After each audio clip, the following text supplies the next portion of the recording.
প্রিয় মাধ্যমিকের ছাত্রছাত্রীরা, আজকে কোনি থেকে একটা 5 নম্বরের প্রশ্ন আলোচনা করব।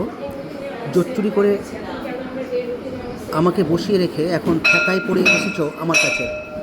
কোনির এই অভিমানের কারণ কি? এর পরবর্তী ঘটনার সংক্ষেপে বর্ণনা করো।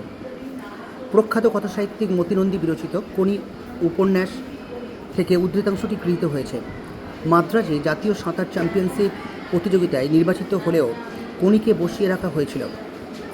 কোনির দারিদ্র্য এবং সাঁতার দলের ভিতরে রাজনীতি সাঁতারু কোনিকে বারবার অপমানিত করে। বাংলা সাঁতার দলের পরিচালন সমিতিও নিজেদের রাজনীতির দ্বন্দ্বে কোনিকে নির্বাচন করেনি, কিন্তু চূড়ান্ত পর্যায়ে অমিয়ার পেটে ক্র্যাম্প ধরায় 4x100 মিটার রিলে প্রতিযোগিতায় বাধ্য হয়ে কোনিকে সাঁতারে নামতে বললে অভিমানী কোনি উদ্ধৃত উক্তিটি করে। মাদ্রাজে জাতীয় সাঁতার চ্যাম্পিয়নশিপ ছিল কোনির কাছে খুবই গুরুত্বপূর্ণ।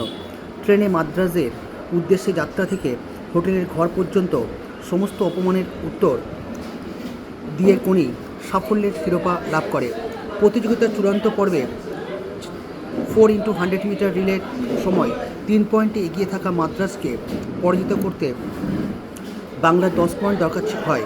সেই মুহূর্তে বাংলা দলের সাঁতারু অমিয়ার পেটে ক্র্যাম্প ধরায় প্ররমেন্দু বিশ্বাস কোনিকে নামানোর প্রস্তাব দেয়, কিন্তু সমস্ত অবহেলা ও অপমানের প্রতিশোধ নিতে কোনি জলে নামতে চায় না।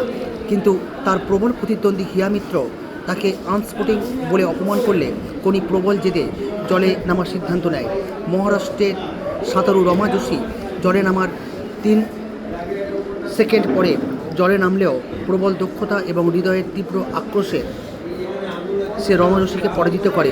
কোনির সাফল্যে বাংলা চ্যাম্পিয়নশিপ লাভ করে।